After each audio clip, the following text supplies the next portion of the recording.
Here, you Saslow, right? Yes, that's right. So we are a community. We are trying to team up at the Cultural. So I'll ask you some questions about EFL teaching. Okay. So I'll really like to know your opinion about this. So I'm going to start with the first question. The first question is, from your point of view, what's the greatest advice you would give to EFL?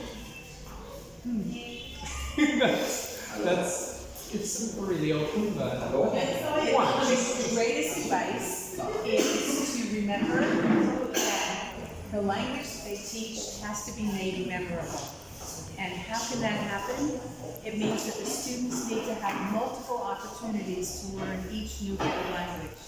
So that, let's say you're presenting the vocabulary of food, we're talking about food, at the low level, it's really important for them to hear the word, to connect it with the printed word, to connect it with a picture, to have it in the audio, to listen, to say it, and then to have that word in a conversation, to change it, to get the same word in a reading, to have it, to write about it, because students don't have an opportunity to practice outside of class, and so if they don't get enough exposure, and if they don't get enough practice, they forget what they learned. okay, so And that's the EFL dilemma. wow, yes, it's like expose and promote. Expose and practice. Okay, practice. Right. Thank you very much. My pleasure. Well, researching on the internet, the level of acceptance of the book is 92%, so we can say it's been a great success. I do What love. does that mean? Well, People because- like it? I mean, people like it a lot, and I do love it. 92% like it? Yes, it's That's like. pretty good, I didn't know that. Yeah. So how did you come up with the idea of creating your own book? Because there's no like specific recipe, but what can you tell us? How did you come up with that idea? The main reason why Alan and I wrote Top Notch is because we have been teaching, first of all, we're learners of language, and we're also teachers of language, and in the many jobs that we had, we were given textbooks, and we felt that they were lacking a particular thing.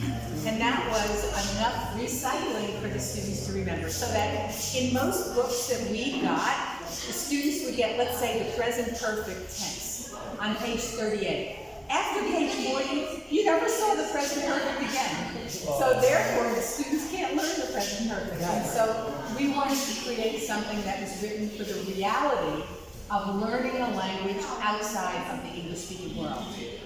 That was the purpose. So That's really nice. Yes, and we noticed that through the book. It's really nice because everything is connected. we It's try. like you find, yeah, it's really nice. It's not perfect, but we try. No, it's really nice. It's a pleasure to have you here. Well, almost to finish. In your opinion, what's the most difficult skill to develop in a non-English speaking country? And how can we, as teachers, enhance that specific ability? You know, that's a really hard question to answer because students differ. Some students find listening very, very hard, and others find speaking very hard. And so I think that the most important thing to remember is that whatever you concentrate on is what's easiest for them to learn. Years ago, when we taught from grammar and translation, the students learned to read and write very well, but they couldn't speak. And now with communicative language teaching, we spend a lot of time with listening and speaking, and the reading and writing are not so great. Yeah. So it really has a direct correlation with two things. One is the individual talent of the students, and what you spend time working with. The more you practice a particular skill, the better they get. Yeah. So I can't give you an answer that's, oh, it's listening. But we can say, but we can say that listening is really connected to speaking. Very right? much, Thank you yes. very much. Yes. So listening is a great step Right. to start, right? And to finish, yes, Yes. this is really personal. It's kind of funny. Yeah. What is John Saslow's favorite activity to teach dialogues? This is important for us. I mean, how can we? Favorite way to teach it? Favorite activity to teach dialogues. Okay. What's your favorite one? Well, first of all, I think students have to become familiar with the original dialogue by hearing it and saying it and practicing it. Once they feel confident that they kind of know it, you don't have to memorize it. If they're short, then you really need to start personalizing it and making changes in it. because no student is ever going to learn a dialogue or a conversation and go out and use it and get the expected response that was in the book. So it's really important to insist that they change it. And it's really important to have many opportunities so that if you and I practice, then we should change roles. Because when we change roles and we make changes, we really have another 2 dialogues. And then you have to change partners and do the same thing again. So doing it many times is what makes students successful with it.